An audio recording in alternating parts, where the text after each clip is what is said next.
안녕하세요. 오늘도 사연살롱을 찾아주셔서 감사합니다. 저는 예정대로였다면 작년 봄에 결혼을 했을 40살 여성입니다. 그러니까 작년에는 제 나이가 39이었죠. 그래서 나이 가지고 별의 별소리를 다 듣기도 했었는데요. 제일 많이 들었던 말은 그 나이 먹도록 시집도 안 가고 뭐 했냐는 소리였어요. 남들 시집가서 애 낳고 그 애들이 다 학교에 다니고도 남을 나이인데 여자가 그 나이 먹도록 혼자 사는 게 이상해 보였나 봐요. 하지만 저는 남편이 될 뻔했던 그 남자를 만나기 전까지 결혼은 해도 그만 안 해도 그만인 선택사항이었는데 다른 사람들은 그렇게 생각하지 않았어요.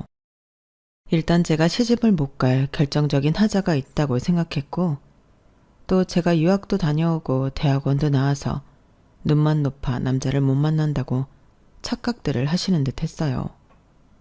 하지만 저는 그냥 어쩌다 보니 그 나이 먹도록 혼자였고 조금 늦게 결혼하고 싶은 남자를 만나 늦게나마 결혼을 할 결심을 했을 뿐인데요. 그만큼 남자친구는 저에게 특별했어요.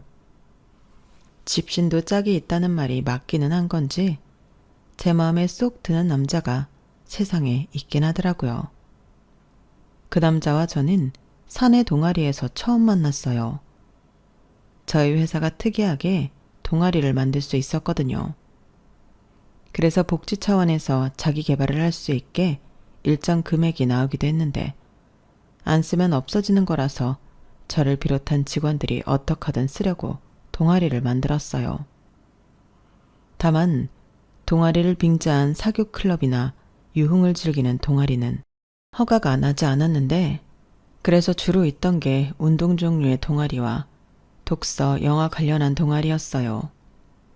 저는 그 중에 영화 관련 동아리에 들어갔는데 유학 시절부터 영화 보기를 좋아했고 영화값도 많이 오른 지금 동아리를 들으면 영화값은 아낄 수 있어서 좋겠더라고요. 그리하여 영화 동아리 중 사람이 많이 없는 한 곳을 가입하게 되었고 매주 금요일 저녁 저희 동아리 사람들은 퇴근 후 영화를 보러 갔어요. 가장 보고 싶은 영화를 제각각 추천하는 시스템이었는데 그중 반응이 제일 좋은 영화를 골라보고 저녁 식사를 하면서 그날 본 영화에 대한 소감을 이야기하며 일지를 적곤 했는데 그 일지 적는 사람이 저였죠. 그리고 남자친구는 저보다 6살이 어린 연하로 저희 회사에 입사한 지 얼마 되지 않아 동아리 신입이었는데요. 오랜만에 남자 회원이 들어가서 모처럼 동아리 분위기가 좋았어요. 저야 나이도 차이가 나고 직급도 차이가 좀 있어 겉으로 좋은 티를 내지 않았는데 이목구비도 또렷하고 키도 크고 언변도 좋아서 인기가 많아 보이더라고요. 게다가 이야기를 몇 번 나누다 보니 단순히 자기 개발빚을 목적으로 저희 동아리에 들어온 다른 사람들과 다르게 영화를 정말 좋아하는 사람이라 듣게 되는 이야기도 많아 좋더군요. 하지만 좋다고 해서 이성적인 호기심 같은 그런 마음이 아닌 그냥 딱 호감 있는 후배 동료 정도였는데 이것도 시간이 지나니 조금씩 달라졌어요. 매주 금요일이 동아리 날이라 참여율이 저조할 때가 있었거든요. 누구는 금요일이라 일정이 있고 누구는 휴가 중이라 못 나오는 날이 있으면 더러더러 그 남자와 저 둘만이 영화를 보곤 했는데 남의 시선으로 보면 저희도 마치 다른 커플들과 다르지 않은 연인 사이처럼 보였어요. 그리고 영화가 끝나면 식사를 하고 또 이야기가 길어지면 커피나 맥주를 한잔 할 때도 있는데 누군가의 시선으로 보면 영락없는 데이트였죠. 그런 날이 종종 있다 보니 서로가 서로에 대해 조금 더 알게 되고 그런 사적인 친밀감이 쌓여 금요일이 아닌 근무 시간에도 영향을 주곤 했는데 그 남자와 저는 같은 부서는 아니었지만 같은 층에 있어 얼굴을 볼 때가 자주 있었어요. 그렇다 보니 괜히 그럴 때는 반가운 느낌도 들었는데 그런 게 감정을 시작으로 저희는 연인 사이가 되었어요. 처음엔 사내 연애다 보니 비밀 연애를 하기로 했는데 그건 제가 그러자고 했죠. 아무래도 우리가 연상연하 커플이다 보니 말이 많을 것 같아 별로 공개하고 싶지 않았는데 누가 그랬죠? 가난과 감기 그리고 사랑은 숨길 수 없는 거라고요. 결국엔 들통이 나더라고요. 그래도 뭐 다 큰 성인 남녀가 서로 좋아서 만난다고 하는데 뭐가 이상한가요? 처음엔 이상한 소문이라도 날까 꺼리고 또 헤어지기라도 하면 불편할 것 같아 밝히고 싶지 않았던 연애는 오히려 거꾸로 밝히고 싶은 연애가 되었어요. 앞서 언급했듯 제 남자친구가 하우대가 아주 멀쩡하다 보니 관심을 보이는 여자들이 꽤 있었고 그런 날파리를 쫓아내기 위해서는 비밀 연애를 하면 안 되겠더라고요. 그리하여 들킨 김에 그냥 대놓고 연애를 하던 저희 두 사람은 누가 먼저랄 것도 없이 결혼에 대한 이야기를 하게 되었는데 저도 제 입으로 제가 결혼 이야기를 한다는 게 굉장히 낯설었어요. 사실 그때는 연애는 해도 결혼은 못할 것 같았거든요. 그건 당시 저와 함께 살던 저희 아빠도 마찬가지셨는데 그래서 제가 지금 만나는 남자랑 결혼까지 생각한다고 하니 깜짝 놀라셨어요. 뭐? 정말이야? 그놈도 너랑 결혼을 하겠대? 전에 6살 어리다고 했잖아. 그놈 지정신으로 하는 말 맞는 거지? 이렇게 약간 농담처럼 말씀하셨는데 그만큼 뜻밖의 말에 저희 아빠는 신나셨죠. 말로는 자기도 혼자라 외로운데 부녀가 둘이 같이 살면 좋다고 하셨지만 진짜 마음은 그게 아니었어요. 누구보다 나이 많은 딸을 얼른 시집 보내고 싶으셨는데 괜히 제가 신경 쓸까봐 말만 그렇게 하신 거였더라고요. 그러니 제가 데리고 온 예비사위를 참 많이 고마워하고 예뻐하셨는데 남자친구도 고맙게도 저희 아빠한테 참 잘해줘서 좋았어요. 저는 엄마가 안 계셔서 아빠랑 단 둘이 살았거든요. 엄마가 원래도 심장이 약해 고생을 많이 하셨는데 저를 낳고 상태가 많이 나빠지셨대요. 그래도 무리하지 않고 잘 관리해서 10년 넘게 잘 지냈었는데 제가 중학교를 졸업할 즈음 엄마는 끝내 저와 아빠를 두고 하늘나라로 떠나고 마셨어요. 그때를 생각하면 시간이 많이 지난 지금도 눈물이 날 것만 같은데 그때 아빠가 너무 많이 힘들어 하셨거든요. 제 기억 속의 아빠는 늘 엄마를 아내라기보다 딸처럼 대하셨어요. 보고만 있어도 예쁘고 뭘 해도 다 고마워하셨는데 그런 엄마를 잃었으니 아빠는 잠을 자지도 밥을 먹지도 못하고 말라가기만 했었죠. 그때 어린 마음에 아빠까지 잘못될까봐 참 많이 무서웠는데 그때 지금은 돌아가시고 안 계시지만 외할머니가 아빠에게 따끔하게 말씀하셨어요. 자네가 이러고 있으면 하늘에서 내 딸이 얼마나 마음 아파하겠나. 자식이 없는 사람도 아니고 자식도 있는 사람이 언제까지 이렇게 죽은 사람처럼 살 거야. 나는 자네가 이러고 있으면 너무 화가 나. 나는 자네보다 가슴이 더 찢어지네. 자식 잃은 내 속을 자네가 알아? 그래도 참고 손녀 보고 사는데 자네가 정신을 차려야지. 왜 이렇게 못나게 굴어? 이렇게 말씀하셨는데 자꾸 이렇게 정신줄 놓고 살면 할머니가 저를 데리고 가겠다고 하셨어요. 그리고는 당신 딸 따라 죽던지 산 송장처럼 살던지 알아서 하라고 하셨는데 저를 외할머니한테 보내는 건 싫었는지 아빠가 거짓말처럼 정신을 차리셨죠. 그리고 그때부터 아빠의 새로운 도전이 시작되었는데 그건 바로 살림이었어요. 아빠는 절대 재운 생각이 없으시다며 청소, 빨래, 요리까지 다른 주부들처럼 해서 저에게 엄마의 빈자리를 채워주겠노라 하셨는데 처음엔 많이 서툴렀지만 매일 꾸준히 하는데 지금은 어느 주부 구단 못지않은 솜씨를 자랑하세요.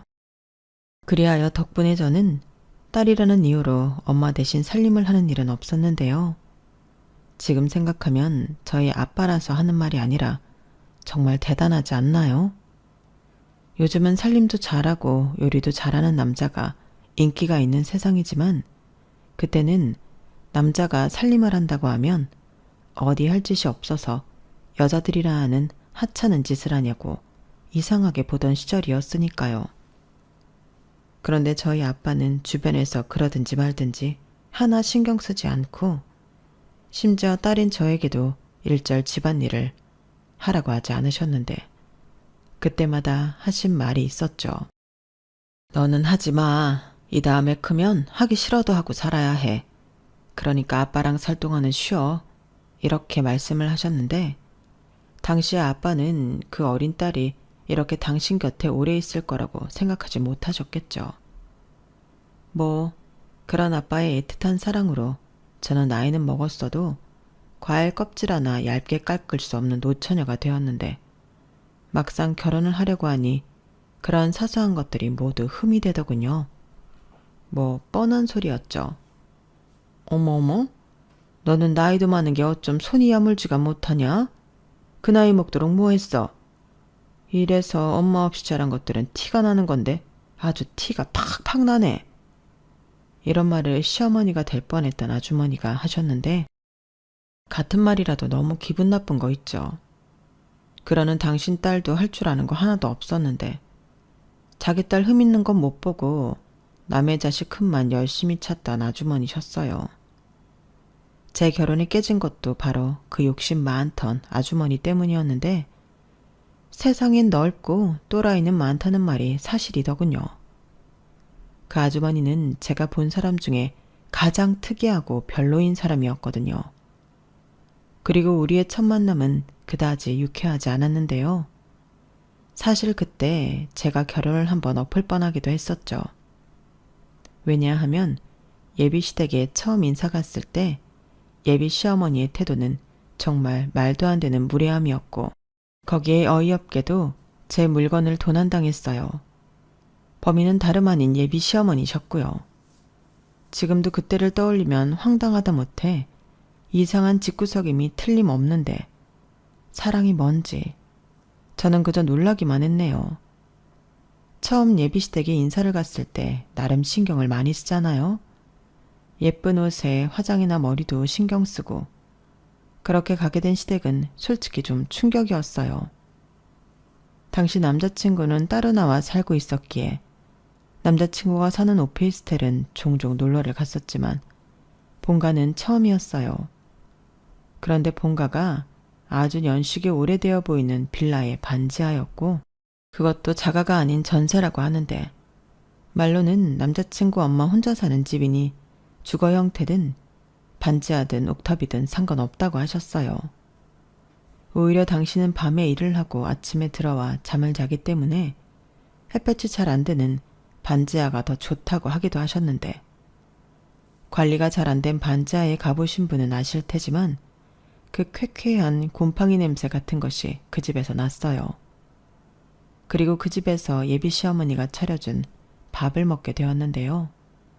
상차림도 별로긴 했지만 시어머니 표정이 정말 많이 별로셨죠. 아우, 나는 인사 온다고 하길래 소고기라도 사올 줄 알았는데 기껏 가져온 게 과일 몇 개뿐이야?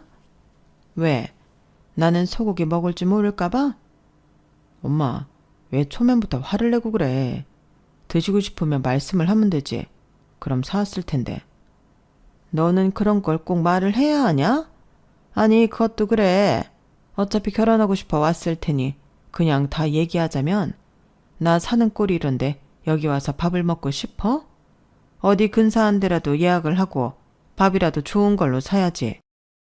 죄송해요. 저는 그것까지는 생각을 못하고 석진 씨가 그냥 가면 된다고 해서.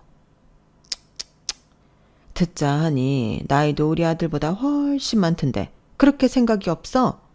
그 나이 먹도록 그럼 뭐라고 산 거야? 네? 엄마, 그만 좀 해. 내가 이래서 엄마 안 보여주고 싶었던 거야. 근데 결혼은 혼자 하는 게 아니라서 참고 데려왔더니 왜 손님 대접을 이렇게 해? 손님? 제가 손님이니?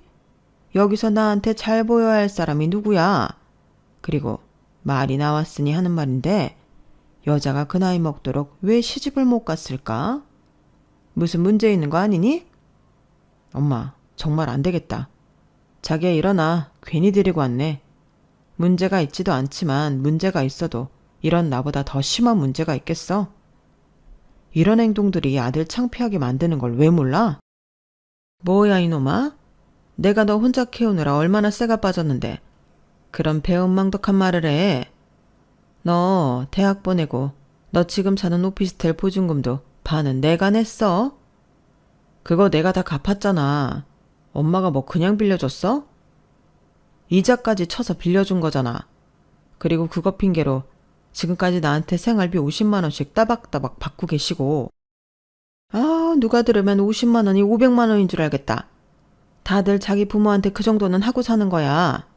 네가 나 아니었으면 지금 이렇게 번듯하게 살 수나 있어? 나는 굶고 못 입고 자존심 다 버리고 살아도 내가 너 하나는 떳떳하게 살라고 그 고생을 했는데 너는 그 돈이 아깝냐? 누가 그 돈이 아깝대? 말이 나왔으니까 하는 말이잖아. 엄마가 먼저 시작했다고. 그리고 이럴 거면 아예 오지 말라고 하든지. 사람 앞에 두고 왜 그런 말을 해? 지금 보니까 네가 아주 저 애한테 목을 매고 있구나. 얘, 너 우리 아들 참냐? 나이 어린 남자라고 네 마음대로 하냐고. 그럴 리가요. 그리고 저도 솔직히 좋은 마음으로 인사드리러 왔는데 너무 당황스럽네요. 제가 석진 씨보다 나이가 많긴 하지만 생각하시는 것처럼 무슨 문제가 있어서 결혼을 못한 건 아니에요. 공부가 길었고 딱히 결혼을 해야 할 필요를 못 느껴서 안 한 거지. 오해는 하지 않으셨으면 좋겠습니다. 그리고 어머님이 저 별로 마음에 안 드시는 것 같으니까 결혼 얘기는 없던 걸로 할게요. 그래 그럼 듣던 중 반가운 소리네. 나도 나이 많은 며느리 보고 싶은 마음 쌀 한 톨만큼도 없었거든. 사람이 양심이 있어야지. 어디 마흔 코앞에 둔 여자가 6살이나 어린 남자를 탐내? 그럼 우리는 다시 보는 일 없는 걸로 할 테니 이만 남의 집에서 나가줬으면 좋겠네? 저는 제 발로 나오긴 했지만 마치 기분은 쫓겨난 기분이었어요. 그리고 남자친구는 미안하다며 저에게 사과하기 시작했고 자기는 자기 엄마랑 상관없이 결혼해도 된다고 저에게 예정대로 우리 결혼은 진행하자고 했는데 그때는 그럴 기분이 아니라서 싫다고 했죠. 그래서 남자친구 차가 아닌 택시를 타고 집에 가려고 하는데 그때 핸드백을 보니 열려있는 거예요. 저는 분명 핸드백을 닫아두었는데 열려있는 게 좀 이상하더라고요. 그러면서 묘하게 남의 손을 탄 것 같았는데 열어서 내용물을 확인하니 구입한 지 얼마 되지 않은 립스틱이 보이지 않았어요. 그게 나름 명품 브랜드에서 나온 제품으로 백화점에서 구입을 한 거였는데 아무리 뒤져도 없더라고요. 그리고 설마 하는 마음에 남자친구에게 말하고 그 집에 다시 가게 되었는데 제가 돌아올 줄 몰랐던 예비 시어머니가 제 립스틱을 꺼내서 자기 입술에 바르고 있었어요. 아주 타이밍도 딱이었죠.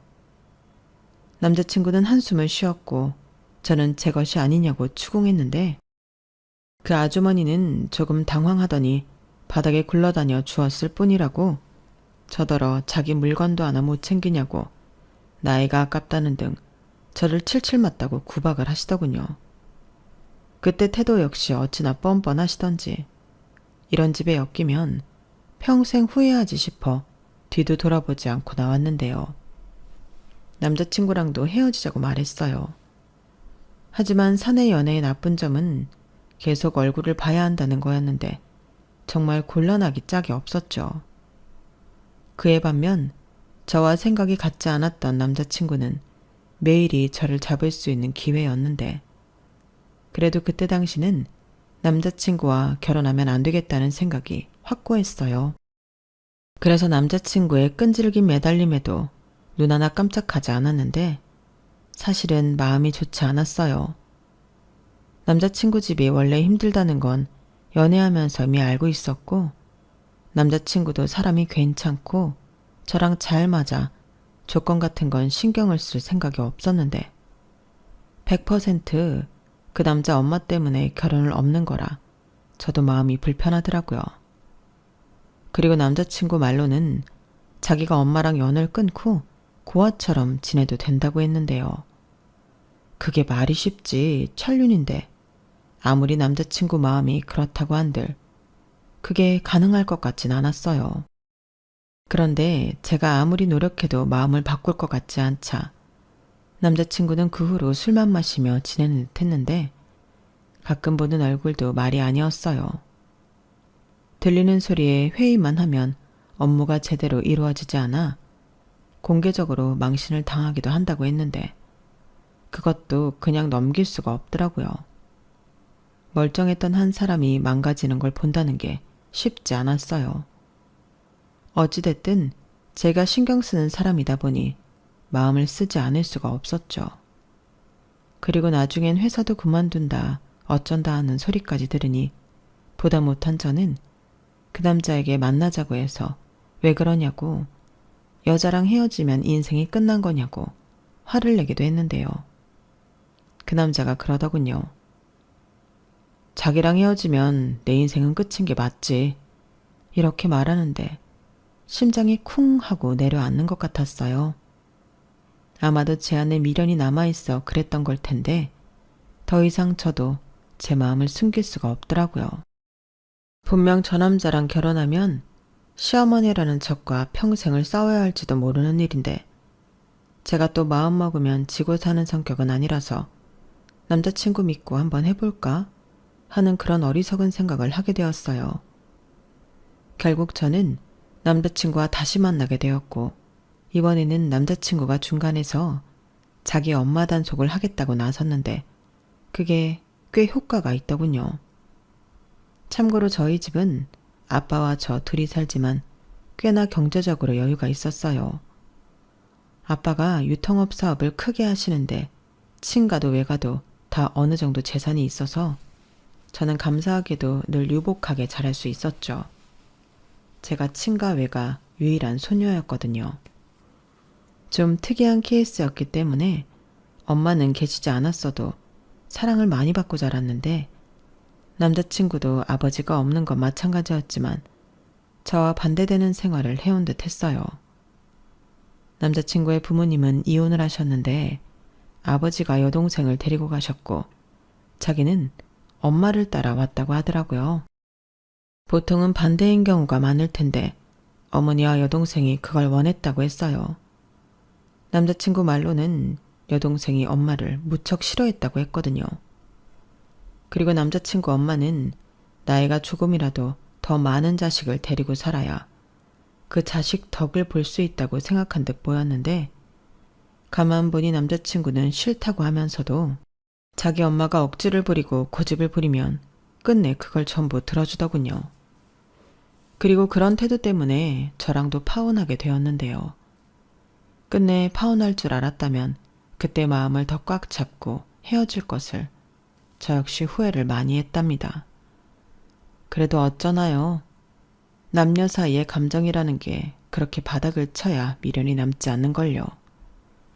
게다가 아마도 제 조건을 모르고 나이 많은 며느리는 싫다고 하던 예비 시어머니는 당신 아들에게 들었는지 저희 집이 꽤 잘 산다는 것을 듣고 태도를 180도 바꾸었는데 솔직히 그때도 기분은 별로더군요. 순수한 마음이 아니라는 걸 너무나도 잘 알았으니까요. 하지만 남자친구와 다시 만났을 때는 저도 어느 정도는 마음을 먹었던지라 끝까지 나쁘게 나오는 것보다는 속물이고 가식이라도 그게 낫다고 생각했는데 그럼에도 불구하고 결혼까지 가긴 참 힘들더군요. 저희 아빠가 혼자신데 재산이 많다고 하니 예비 시어머니가 저희 아빠에게 관심이 많으셨거든요.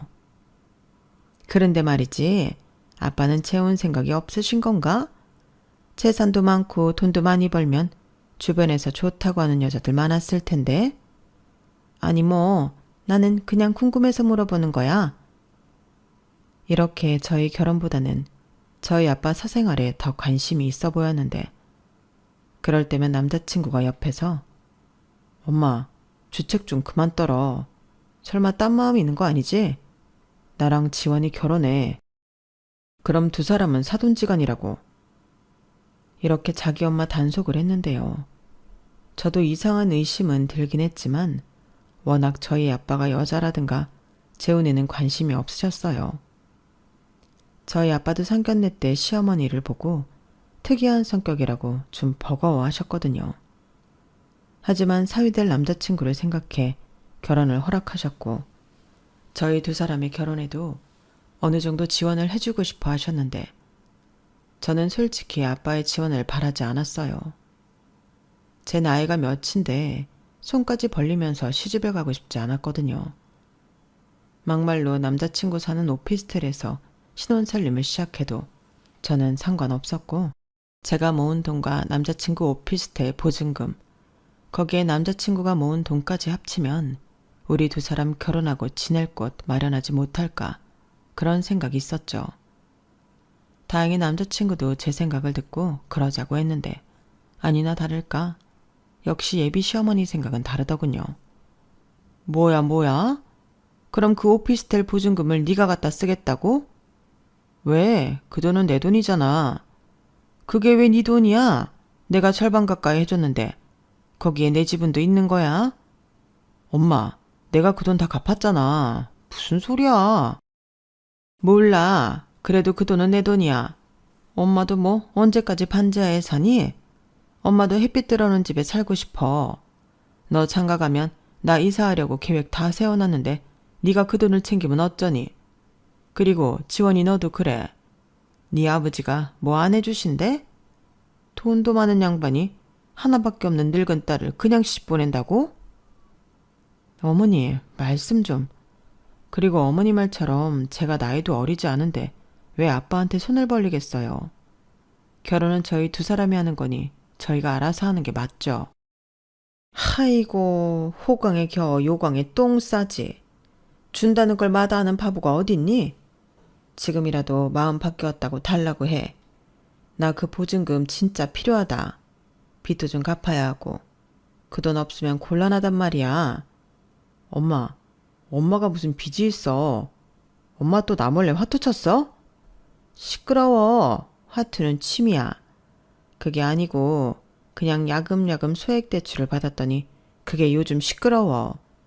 독촉장인지 뭔지 계속 날아오고 법원에서 등기도 오고 좀 무섭더라고.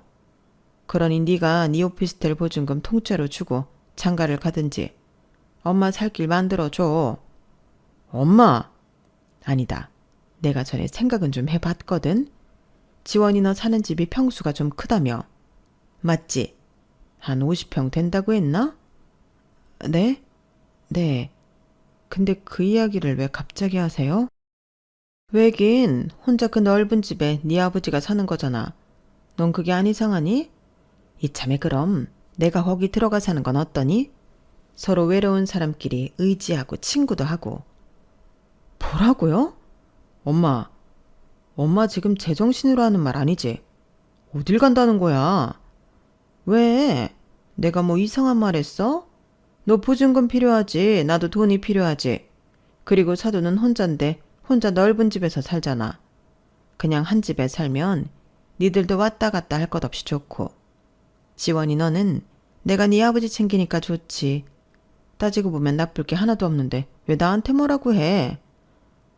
어머니, 아무리 그래도 이건 아니죠. 저희 아빠가 원하지도 않으실 거예요.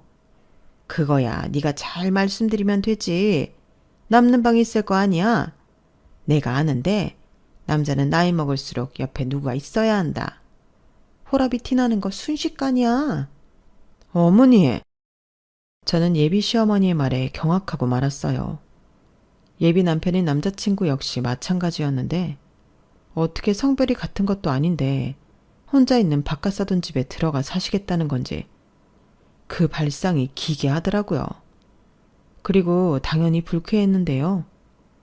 그 아주머니 혼자 이게 왜 이상하냐고, 이보다 합리적인 생각이 어딨냐고 저더러 음흉하다고 하셨어요. 자기는 순수한데 제가 생각하는 게 음흉하다고요. 하지만 어딜 봐서 그런 의도가 순수할까요? 저는 차마 저희 아빠한테 물어보고 싶지도 않았죠.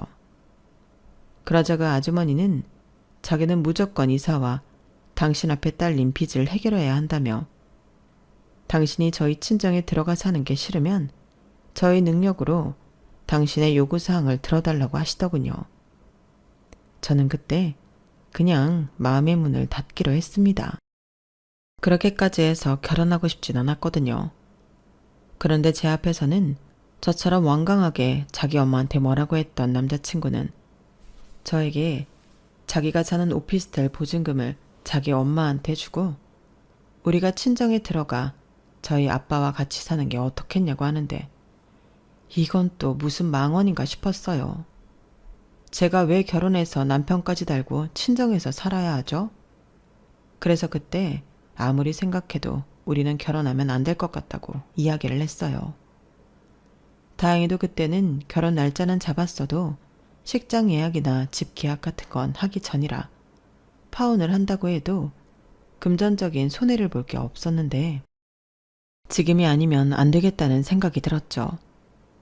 그러자 남자친구는 또다시 매달렸는데요. 아무리 자기가 애걸복걸해도 이번은 절대 안 돼. 이게 말이 되는 소리야? 결혼이라는 게 우리가 같이 좋으려고 하는 거지. 자기 엄마 팔자 고쳐주려고 하는 게 아니잖아. 무슨 말을 그렇게 해. 우리 엄마가 무슨 팔자를 고쳐? 그 말은 우리 엄마는 평생 반지하에서 살아야 한다는 거야? 우리 엄마도 조금 더 나은 생활을 하고 싶은 마음을 가질 수도 있지. 그게 욕심이야? 누가 그게 욕심이래. 방법이 욕심이라는 거지. 자기 힘으로 자기 노력을 할 생각을 안 하고 남의 돈으로 자기 원하는 걸 하려고 하시잖아. 그야. 됐고 우리끼리 이렇게 싸울 필요가 뭐가 있어. 나는 미안하지만 이제 결혼하고 싶은 마음 1도 없어. 지난번에도 그렇지만 나는 자기 어머니랑 절대 안 맞는다니까? 결혼해서 이혼하는 것보다 아니다 싶을 때 파혼하는 게 낫지. 내 생각에 자기가 오피스텔 보증금 빼서 어머니 드리고 어머니랑 같이 이사해. 그게 낫겠다. 자기야, 그러지 말고 우리 미래지향적으로 생각해보자. 그래, 우리 엄마 발상이 좀 이상하지. 나도 그것까지 부정하는 건 아니야. 인정해. 근데 아버님도 내내 자기랑 같이 살다 혼자 그 넓은 집에서 지낼 거 생각하면 우리 엄마 말이 완전히 다 틀린 말은 아니야.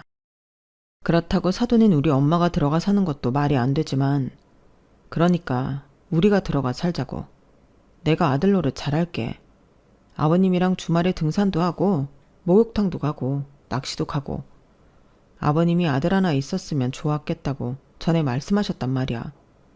내가 그 아들 할 수 있어. 그래, 그런 생각은 고맙지. 근데 자기도 순수하지 않잖아. 우리가 꼭 아빠랑 같이 살아야 그런 걸 할 수 있어? 자기 마음만 있으면 따로 살아도 할 수 있는 것들이야. 눈치 흐리지 말고 나는 절대 싫어. 자기는 이게 끝인 것 같아? 아니, 앞으로 살면서 더한 요구들 하실 거야.